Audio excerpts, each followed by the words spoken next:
말씀을 보겠습니다. 요한계시록 11장입니다. 신약 성경 요한계시록 11장 14절에서 19절 말씀을 보겠습니다.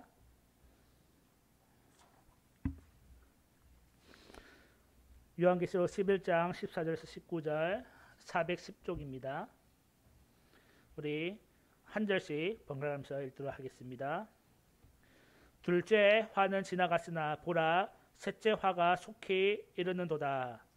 일곱째 천사가 나팔을 불매 하늘에 큰 음성들이 나서 이르되 세상 나라가 우리 주와 그의 그리스도의 나라가 되어 그가 세세토록 왕도를 하시리로다 하니, 하나님 앞에서 자기 보좌에 앉아있던 24장로가 엎드려 얼굴을 땅에 대고 하나님께 경배하여 이르되 이쪽에도 계셨고 지금도 계신 주 하나님 곧 전능하신 이여 친히 큰 권능을 잡으시고 왕도를 하시도다. 이방들이 분노하며 주의 진노가 내려 죽은 자를 심판하시며 종 선지자들과 성도들과 또 작은 자든지 큰 자든지 주의 이름을 경외하는 자들에게 상 주시며 또 땅을 망하게 하는 자들을 멸망시키실 때로소이다 하더라. 하나님의 성전이 열리니 성전 안에 하나님의 언약궤가 보이며 또 번개와 음성들과 우리와 주진과 큰 우박이 있더라. 아멘. 오늘 말씀의 제목은 영원한 하나님 나라입니다.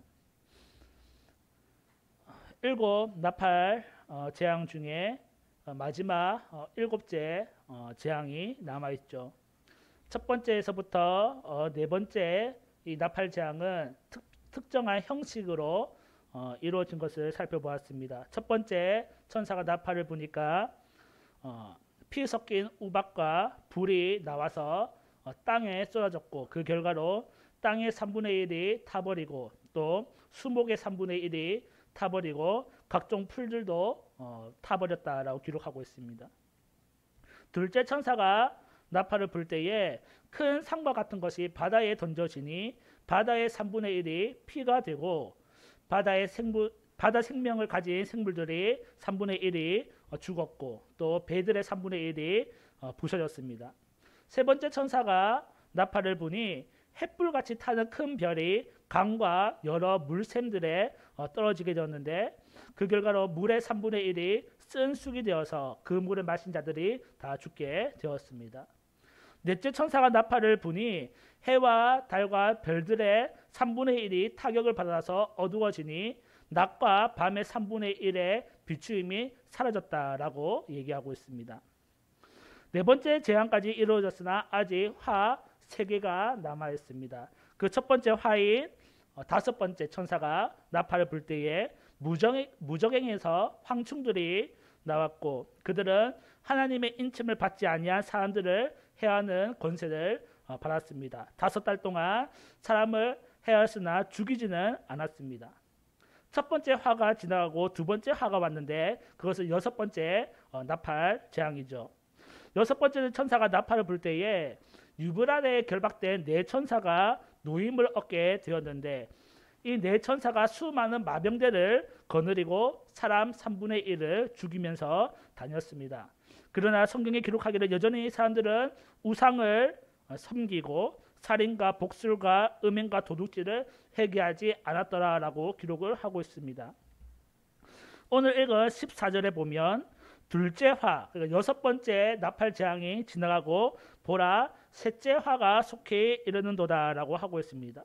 셋째 화는 일곱 번째 나팔 재앙인데 우리가 성경 내용을 읽어보면 알겠지만은 이 일곱 번째 나팔 재앙은 어떠한 심판의 내용이 기록된 것이 아니라 하나님 나라의 완성에 대한 그런 성도들의 찬양이 기록되어져 있음을 알 수가 있습니다. 15절에 보니까 일곱째 천사가 나팔을 불매 하늘에 큰 음성이 나서 이르되 세상 나라가 우리 주와 그의 그리스도의 나라가 되어 그가 세세토록 왕도를 하시리로다 하니라고 기록을 하고 있습니다. 나팔을 불 때에 하늘에서 큰 음성, 큰 소리가 났는데 그 소리의 내용을 살펴보니까 세상 나라가 그리스도의 나라가 될 것이다 라는 내용을 담고 있습니다.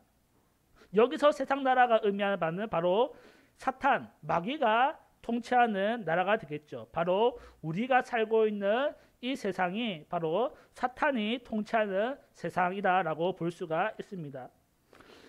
사탄이 예수님을 시험할 때에 어떠한 내용을 하냐면 자기에게 절을 하면 이 세상 나라를 다 주겠다라고 얘기를 했습니다. 이와 연관지어서 생각해 볼 때에 이 세상 나라, 우리가 살고 있는 이 나라는 아마 사탄이 통치하고 있는 나라이다라고 볼 수가 있는 것이지요.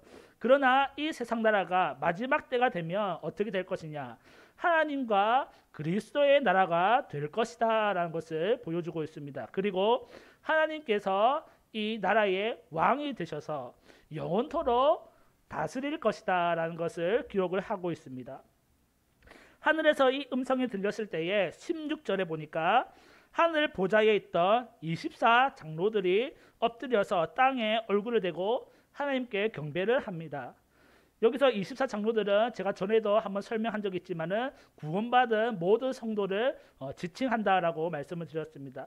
이 구원받은 모든 성도가 하나님 앞에 얼굴을 땅에 대고 경배하여 이르되 17절에 보니까 감사하옵나니 옛적에도 계셨고 지금도 계신 주 하나님 곧 전능하신 이여 친히 큰 권능을 잡으시고 왕노릇 하시도다라고 다시 화답을 하고 있지요. 이 내용을 살펴볼 때에 먼저 감사의 내용이 나옵니다. 감사옵나니 어떤 내용이 감사하죠? 옛적에도 계셨고 지금도 계신 주 하나님, 하나님에 대해서 묘사하고 있기를 옛적에도 계셨고 지금도 계신 하나님으로 묘사하고 있습니다. 이는 무엇이죠? 하나님에 대한 영원성, 지금도 계시고 옛날에도 계시고 그리고 먼 미래에도 계실 그 하나님의 영원성에 대해서 묘사하고 있죠. 그리고 또 한 가지 전능하신 이여, 전능하신 하나님에 대해서 묘사를 하고 있습니다. 그 하나님이 친히 권능을 잡으시고 왕노릇 하시도다. 핵심은 뭐예요? 왕노릇입니다. 이 왕노릇 하심에 감사를 하고 있는 것이지요. 무슨 말입니까? 지금은 세상 나라에서 사탄들이 통치하며 다니고 있지만은 마지막 날의 때가 되면 하나님께서 친히 왕노릇 하실 것이다. 이것에 대한 감사의 찬양을 올려드리고 있는 것입니다.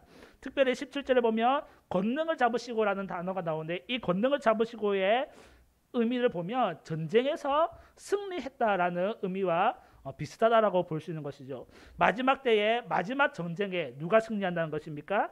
하나님께서, 전능하신 하나님께서 사탄과의 전쟁에서 능히 이기시고 그 세상 나라를 어떻게 해요?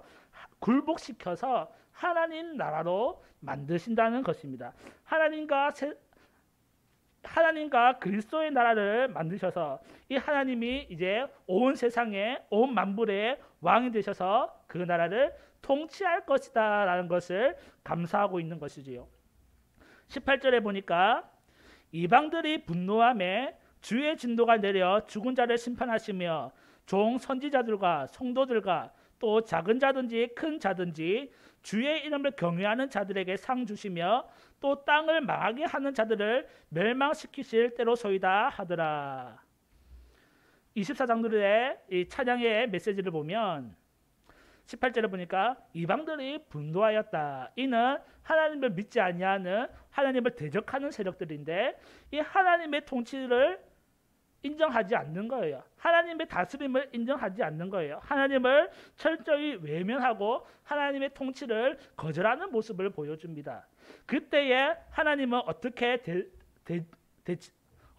대응을 하시냐면 바로 진도를 내렸다. 하나님을 믿지 아니하고 하나님을 대적하는 자들에게 하나님은 그냥 가만히 있지 않으신다는 거예요. 그들을 용서하지 않으신다는 것입니다. 하나님은 그들에게 진도를 내리신다. 하나님을 대적하고 하나님을 경외하지 아니하는 자들에게는 하나님이 친히 진도를 내리셔서 그들을 어떻게 해요? 18절 마지막 절에 보면 멸망시키실 때로소이다. 멸망시킨다는 거예요. 하지만 반대로 하나님을 믿는 사람들, 18절에 보니까 종, 선지자들과 성도들과 또 작은 자든지 큰 자든지 있는 모든 사람을 의미하는 거거든요. 모든 사람, 주의 이름을 경외하는 모든 사람들에게는 상을 주시고, 그렇지 아니하는 대적하는 자들에게는 뭐예요? 멸망시키실 것이다 라는 것을 지금 찬양을 올리고 있는 거예요. 하나님의 공의에 대해서 이야기를 하고 있습니다. 하나님은 공의로우신 하나님이어서 하나님을 경외하는 자들에게는 상 주시는 분이시지만은 하나님을 대적하는 자들에게는 그들에게 멸망, 진노를 부으시는 하나님임을 지금 고백하고 있는 것이지요. 마지막 19절에 보면 이에 하늘에 있는 하나님의 성전이 열리니 성전 안에 하나님의 언약궤가 보이며 또 번개와 음성들과 우레와 지진과 큰 우박이 있더라라고 마무리를 짓습니다. 성전이 열리면서 하나님의 언약궤가 보입니다. 유대 전승에 의하면 언약궤가 하나님에 의해서 감추어졌는데 그런 감추어진 언약궤가 보인다는 것은 마지막 날에는 하나님의 비밀이 드러나게 될 것이다라는 것을 의미합니다. 그리고 그 언약궤와 더불어서 무엇이 보였냐면 번개와 음성과 우레와 지진과 우박이 보였는데 이것은 다 심판에 사용되는 도구들이지요. 그럼 무슨 말이냐면 마지막 심판은 누구에게서부터 일어난다면 하나님께로부터 일어난다는 것입니다. 이 심판의 주권이 하나님 아래에서 진행된다는 것이죠. 하나님께서 하늘의 성전에서 우박도 내리고 번개도 내리고 지진도 내리고 한다는 것입니다. 마지막 심판의 주권은 하나님이시며 하나님을 믿지 아니하는 앞에서 말했던 이방들, 하나님을 대적하는 자들에게는 하나님이 이러한 모습으로 심판을 내리신다라는 것을 알 수가 있습니다. 일곱째 나팔 재앙을 보면 특별한 심판의 모습은 보이지 않습니다. 다만 하늘의 소리와 24 장로들의 경배, 감사 찬송 소리가 기록되어져 있는데 이 소리를 통해서 이 내용을 통해서 우리가 알 수 있는 것은 마지막 날에는 하나님 나라가 완성될 것이다 라는 것입니다. 지금 우리는 이 땅 세상 나라에 살고 있지만은 마지막 때가 되면 결국 이 나라도 하나님 나라가 된다는 것이지요. 그래서 하나님께서 왕이 되셔서 온 세상을, 온 만물을 통치하고 다스릴 것이다 라는 것입니다. 이 내용을 우리가 다시 곰곰이 살펴보면 우리의 최종 목적지가 어딘가인가를 생각해 볼 수 있는데 하나님의 구속 사역의 마지막이 하나님 나라의 완성이라고 본다면 우리의 인생에 있어서 우리의 삶에 있어서 또 우리의 영혼에 있어서 최종적 목적지는 어디냐면 바로 하나님 나라에 들어가는 것이 되는 것입니다. 왜냐하면 구속 사역의 마지막 목적지가 하나님 나라이기 때문이지요. 그렇다면 우리가 무엇을 위해서 살아가야 하는가? 바로 저 영원한 하나님 나라를 바라보며 살아가야 한다는 것이죠. 쉽게 말해서 천국이라는 것이죠. 천국을 향해서 우리가 달려나가야 한다는 것입니다. 하지만 우리가 여기서 오해하기 쉬운 것은 그 천국에 들어가면 끝이냐? 그것이 아니라는 것이에요. 쉽게 말해서 우리가 예수님 믿는 이유가 천국에 가기 위해서입니다라고 하면 그것은 틀렸다라는 것입니다. 그러면 천국에 입성을 했다면 더 이상 예수님도 필요 없고 하나님도 필요 없다라는 얘기가 되는 것이죠. 그건 아니죠. 그건 아닙니다. 천국이 우리의 목적이라면 천국에 들어가는 순간 예수님도 필요 없고 하나님도 필요 없고 그렇습니까? 그렇지 않습니다. 우리가 천국을 향해서 가야 하는 것은 그 천국이 하나님 나라가 우리의 최종 목적지라는 것은 그곳에 하나님이 계시고 그곳에 예수님이 계시기 때문에 우리가 달려가야 할 곳이라는 것입니다. 만약 그 천국에 하나님 나라가 아니고 하나님이 계시지 않는다면 우리는 그곳에 들어갈 의미가 없습니다. 요한복음 6장에 보면 제자들이 배를 타고 건너갑니다. 갈릴리 바다를 건너갑니다. 그때 예수님이 계시지 않으셨어요. 예수님은 따로 산에 기도하러 가셨어요. 그 제자들이 배를 타고 가는 데에 큰 바람을 만나서 배가 휘청거리게 됩니다. 그때 위기의 순간에 저 멀리서 예수님이 물 위로 걸어오는 것을 제자들이 보게 됩니다. 처음에는 유령인 줄 알았죠. 그런데 그 예수님의 모습을 보고 예수님이 그 배에 드리는 순간 성경에서 뭐라고 기록하냐면 그들이 곧 즉시로 도착지에 이르렀다. 가야 할 곳에 이르렀다고 얘기합니다. 이 말은 예수님이 타시고 나서 바로 이제 그 도착지에 도착했다는 뜻이 아니라 타는 그 순간 도착지에 순간 이동하듯이 그 순간 도착지에 이르렀다는 것입니다. 무슨 말입니까? 그리고 요한복음에서 얘기하고 싶은 말은 최종 도착지가 예수님께 있다는 것입니다. 예수님이 있는 그 순간 우리는 이미 최종 목적지에 도착해 있다는 것을 얘기하고 싶은 거예요. 우리가 하나님 나라에 들어가는 이유, 천국에 들어가는 이유는 그곳에 하나님이 계시고 예수님이 계시고 우리의 최종 목적지인 그 예수님이 계시기 때문에 들어간다는 거예요. 다시 말하면 하나님 나라에 들어간다는 것은 곧 무엇을 의미합니까?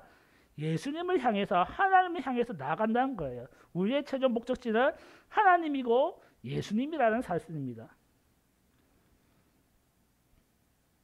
이게 사실이라면 우리는 이 땅에 살면서도 하나님 나라를 누릴 수 있다는 것입니다. 이 땅에 살면서도 우리는 충분히 하나님 나라를 경험할 수가 있다는 것입니다. 예수님과 함께하는 삶, 예수님의 통치, 하나님의 통치를 받는 삶이 바로 하나님 나라는 것입니다. 하나님 뜻대로 행하고 하나님 말씀대로 살아가는 그것이 하나님 나라에 거하며 사는 것이라는 것입니다. 우리는 얼마나 하나님 나라를 이루면서 살고 있습니까? 우리는 얼마나 하나님과 동행하면서 살고 있습니까? 우리는 얼마나 하나님과 함께하며 살고 있습니까? 우리가 이 땅에서 천국을 누리고 싶다면, 우리가 이 땅에서 하나님 나라를 누리고 싶다면 주님과 함께하는 것, 그것이 필요로 합니다. 하지만 우리가 이 땅에 살면서 하나님 나라 같지 않아요. 이 땅에 살면서 천국에서 사는 것과 같지 않다면 우리는 아직도 하나님의 통치를 받지 않기 때문입니다. 하나님과 동행하지 않고 있기 때문입니다.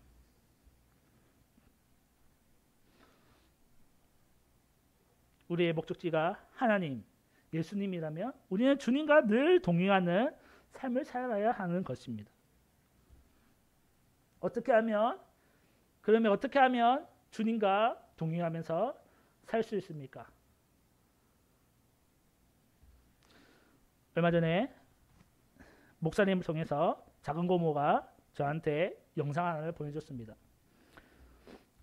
유기상 목사님의 예수님과 동행 일기라는 영상이었습니다. 제가 보았습니다. 목사님이 매일매일 예수님과 동행한 것을 일기로 기록을 한 것을 세미나로 이제 풀어주시더라고요. 어려운 게 없어요. 하루하루를 주님과 동행했던 그것을 기록하는 거예요. 아침에 자고 일어나며 주님 생각하는 거예요. 하나님 감사합니다. 오늘도 평안한 하루를 허락해 주셨군요. 주님은 그냥 의식하면서 사는 거예요. 밥 먹을 때도 하나님, 주님을 의식하는 거예요. 어디 일하러 갈 때도 하나님, 주님을 의식하며 사는 거예요. 그게 동행하는 삶입니다. 처음에는 쉽지 않다고요. 처음에는 금방 까먹는데요. 처음에는 하나님을 의식하다가도 순간적으로 까먹고 또 의식하다가도 또 까먹고, 근데 그것이 한 달, 두 달, 석 달 되면 이제는 그것이 너무나 자연스럽게 된대요. 하나님을 의식하는 것이 너무나 이제는 자연스러운 것이 된다고 합니다. 그리고 그 한 달, 두 달, 6개월 만에 사람이 변화된대요. 몇십 년 동안 해도 변하지 않았던 그 사람이 주님과 동행하기로 연습하는 그 순간 몇 달 만에 사람이 변화됐다라는 것을 볼 수가 있습니다. 우리는 얼마나 하나님과 동행하고 있습니까? 저도 그것을 보면서 많이 느꼈습니다. 나도 주님과 동행해야지. 저도 주님과 동행하면서 그렇게 살았던 삶이 있었거든요. 대학교 때. 대학교 시절 때 눈만 뜨면 하나님 생각하고 뭐 어디 걸어가면 하늘을 바라봐도 하나님 생각하고 했던 적이 있었거든요. 그런데 어느 순간 그것이 또 쉬워져 버렸죠. 다시 한번 더 그러한 삶을 살기를 제가 갈망하고 있습니다. 우리 모든 성도님들도 눈 뜨면 하나님 생각, 아침밥 먹을 때도 하나님 생각, 일할 때도 나갈 때도 하나님 생각, 자꾸 하나님을 의식하면서 사는 연습을 하시길 바랍니다. 그러면 하나님이 우리에게 또 음성을 들려주실 거예요. 승남아 사랑한다. 이런 메시지, 이런 음성을 매일매일 들려주실 것입니다. 두 번째로 알 수 있는 것은 18절에 보니까 하나님이 공의에 대해서 기록하고 있는데 이방인들은, 이방 나라들은 진노에 처하게 될 것이고 주님의 이름을 경외하는 자들은 상을 얻는다는 것입니다. 하나님이 공의에 대해서 얘기하는 거예요. 죄에 대해서는 하나님은 가차없이 벌을 내리시는 분이라는 것입니다. 이를 통해서 우리가 알 수 있는 것은 무엇입니까? 우리가 죄에 대해서 얼마나 경각심을 가지고 있느냐라는 것입니다.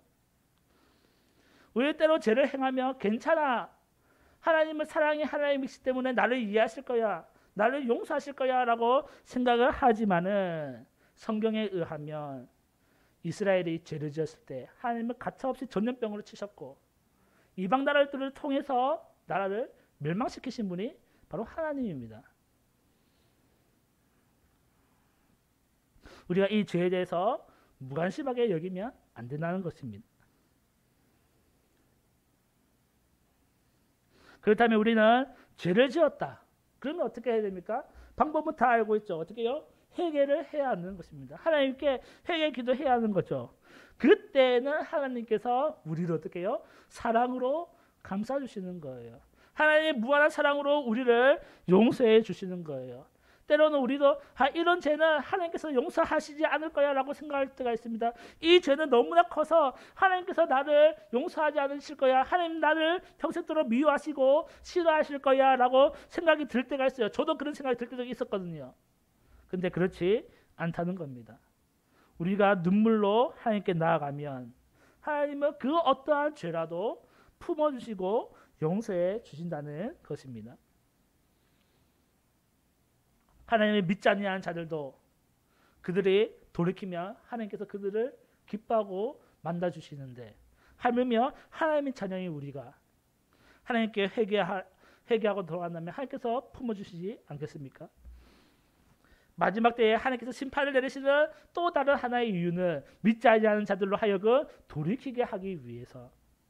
물론 성경에 의하면 그럼에도 불구하고 많은 사람들이 우상에게 절하고 우상을 섬긴다라고 기록되어 있지만은 그래도 어떠한 사람은 하나님의 존재를 깨닫고 돌아왔다는 것을 우리가 11장에서 살펴보았듯이 우리가 어떤 죄를 짓는다면 하나님께 나아가야 하는 것입니다. 하나님 분명히 죄에 대해서 공의로 다스리시는 분임을 성경에서 보여주고 있습니다. 우리가 여전히 이 마음 한구석에 여전히 해결받지 못한 어떤 그 죄가 있다면 우리는 지금 당장 하나님 앞에 무릎을 꿇어야 할 것입니다. 그때에 하나님은 언제든지 그 넓으신 사랑으로 그 죄를 용서하시고 우리를 품어 주실 것입니다. 우리 본문을 통해서 두 가지를 살펴봤는데, 첫 번째는 하나님 나라의 완성입니다. 우리는 하나님 나라를 향해서 달려가는 자들입니다.